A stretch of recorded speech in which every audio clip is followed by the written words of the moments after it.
This is my new favorite sunscreen that you should know about. Hey guys, so may introduce ako sa inyong bagong sunscreen and it's called Hydro Shield UV Essence by J-Skin.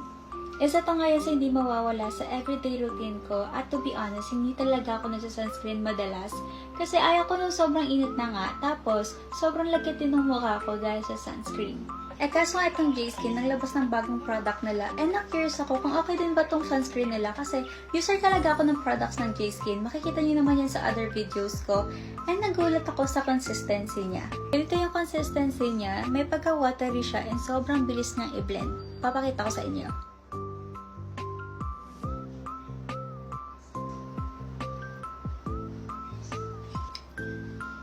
Ito yung sinasabi ko sa inyo na sobrang bilis niyang i-blend. At di nyo carry, walang white cast. Sobrang gaan lang niya, na-hydrate din niya yung face ko at hindi siya malagkit. Hybrid sunscreen nga pala to, a combination of physical and chemical sunscreen. May SPF PA++++ nga pala to and kung bawisin ka, perfect din to para sa'yo kasi water and sweat resistant na din siya. This product is non-comedogenic, meaning this contains ingredients that won't clog or block your pores. Kaya if you have sensitive skin, you can try this out.